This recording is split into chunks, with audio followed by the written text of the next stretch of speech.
Rosedale for about 30 years. I'm also a retiree. I'm a civil servant. I served the city of New York for over 30 years.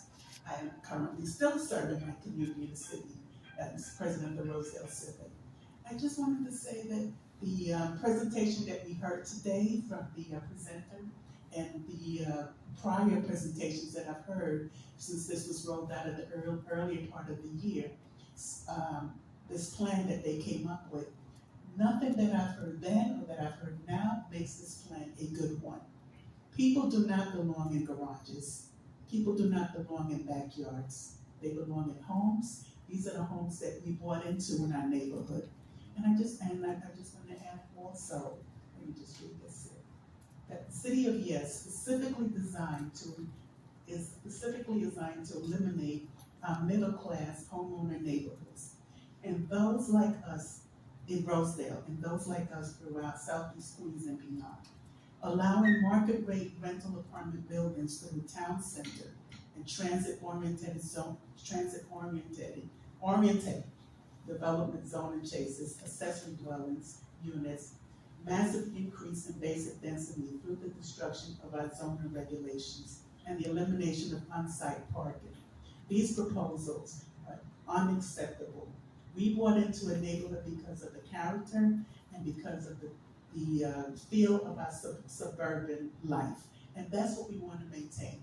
We don't want the city to take that away from us. You mentioned in Rosedale we have issues already with flooding.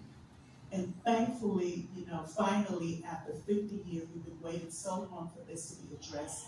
And thank you for addressing this. We support the funding that you put in to make this happen. And we definitely do not have the infrastructure that can keep what the city is planning in Rosedale. That will not be something suitable for our community. And you asked some very important questions about those developments, and I agree with you. There needs to be more questions and more tweaking on this, and we're waiting your response on this. Thank you very much. Let me ask you a question too. So we've got a lot of interest in fixing Rosedale in town, right? And there has been interest in making some improvements.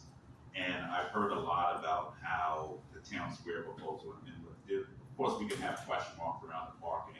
We all know that like that war, we still got to drive to get there. But when you look at what Reverend Flake did on Merritt Boulevard, I've heard a lot of Southeast Queens people say that it's going to ruin the neighborhood. Reverend Flake, would you agree that Reverend Flake's development revitalized the neighborhood? And would you also agree that some of the blight on Merritt Boulevard was there? Like, how do we fix it, right? Where we live, right? We have to drive by that every day.